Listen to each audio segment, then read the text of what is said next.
Momo la menace. Un essai d'histoire. Momo la menace se réveille tranquille.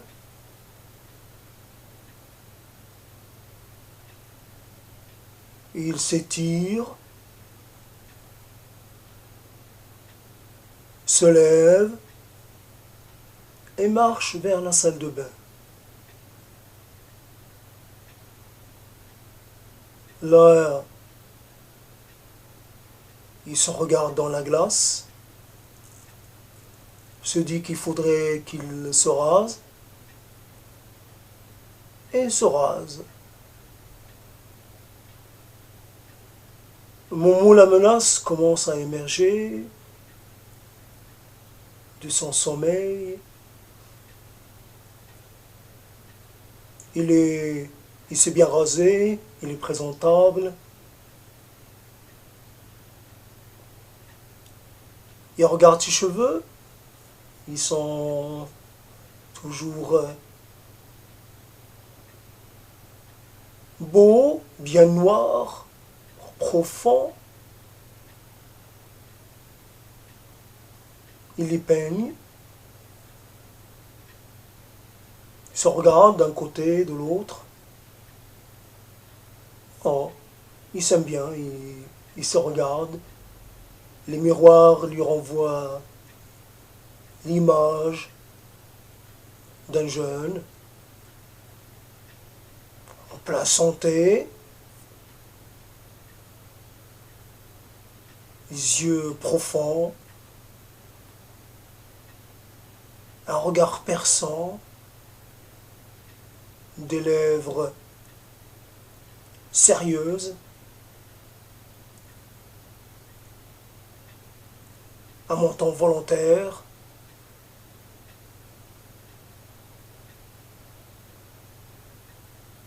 L'examen est réussi.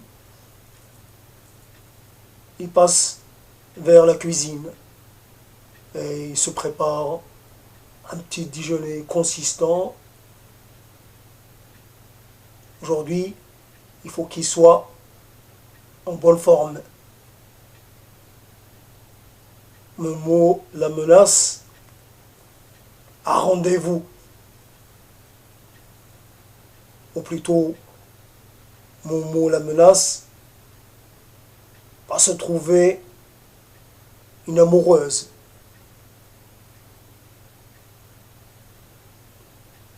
C'est dimanche, c'est le printemps, c'est le moment d'aller à la rencontre de la future élue de son cœur.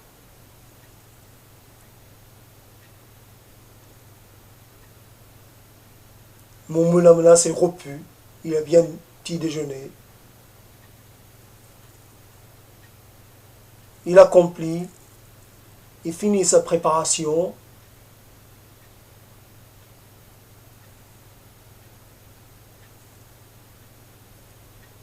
Il sait où il va. Il va d'abord chez des amis. Il va déjeuner avec eux. Et puis, c'est dans l'après-midi qu'il va faire sa tournée. Sa tournée des rues, sa tournée des jardins publics, sa tournée des espaces verts. Les amis lui font bon accueil. Ils le connaissent depuis longtemps. Ils n'ont rien à redire à propos de lui.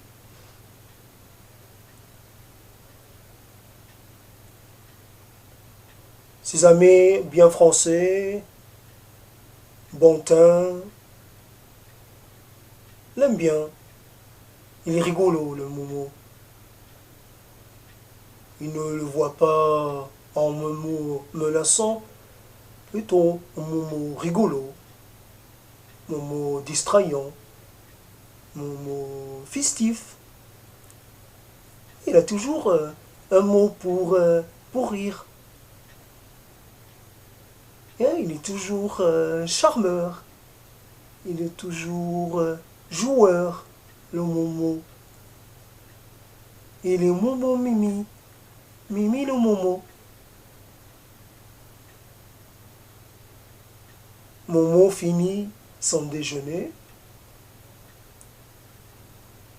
par un petit café rhum, ça coûte rien. Et puis il dit au revoir à ses amis, fait un petit bisou à la petite, qu'il aime bien, appelle oncle Momo. La petite, toute blonde, qui a fini par ne plus poser de questions. Pourquoi a-t-il les cheveux si noirs?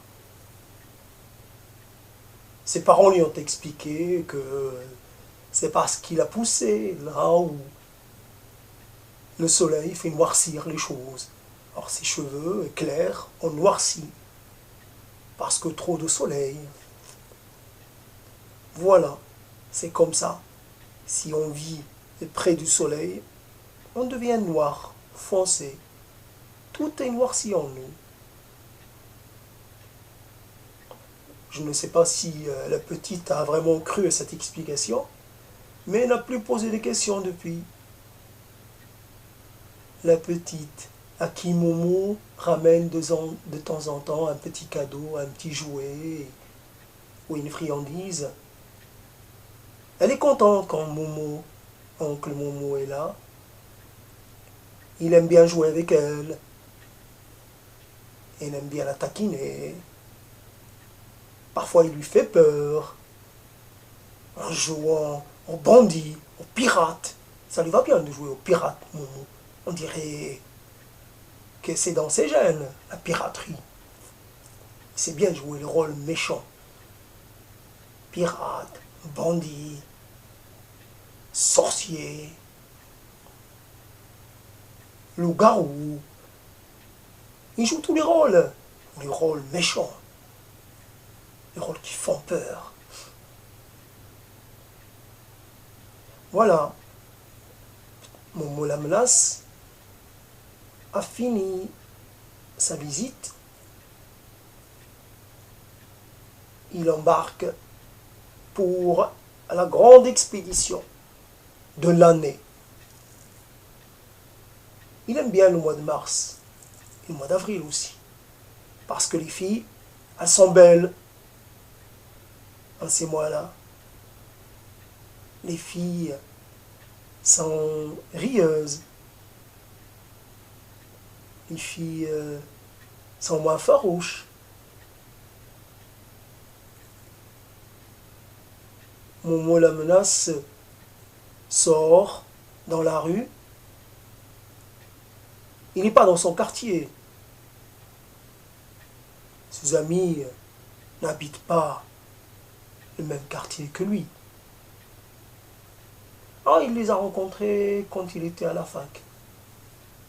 Parce qu'il est passé par la fac, Momo la menace. Oui, il n'y est pas resté longtemps, mais il est passé par la fac.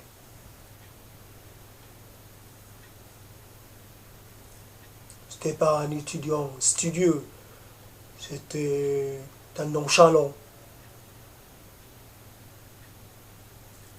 Il se levait tard, il chahutait, il faisait la fête. Tout sauf étudier. Bien sûr, 3 ans en première année, ça finit par faire beaucoup. Et donc, ses parents ont arrêté les dégâts, ils l'ont envoyé travailler.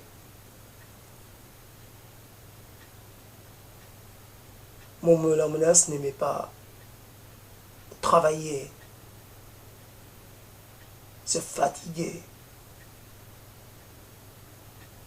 C'était quelqu'un qui aimait bien vivre facilement.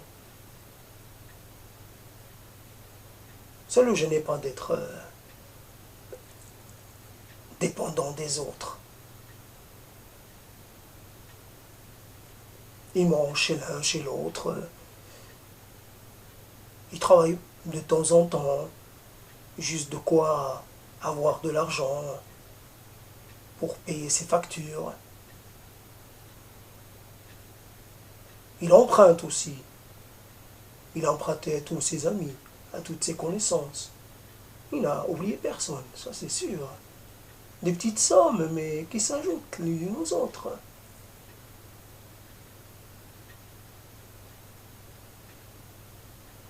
J'arrête là. Le début d'essai. Je suis dans les stéréotypes, pas possible. Mais c'était quelque chose par rapport à Max la menace. J'ai fait Momo la menace. Évidemment, je vais en faire un personnage qui dérange, un personnage qui fait peur. Bien sûr, Max la menace, il finissait bien ses missions, mais il avait des manières un peu singulières. Donc je veux faire de ce personnage un personnage singulier, mais là je tombe dans les stéréotypes.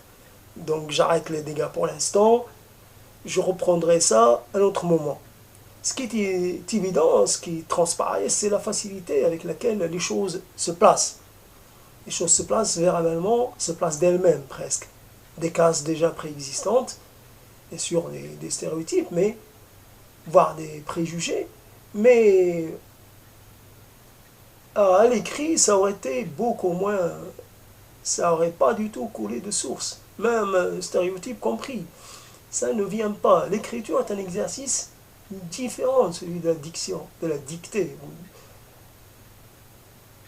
Quand on improvise comme ça et qu'on n'a pas le souci de noter, quand quelque part on est en relation directe avec son imagination, avec ce qui constitue ce qu'on appelle l'imagination, quelque chose d'indéfinissable. Tête, bouche, main, c'est tout. Les mains appuient les mots, mais on ne note pas. Souvent, quand on écrit, on est en retard par rapport à ce qui vient en tête.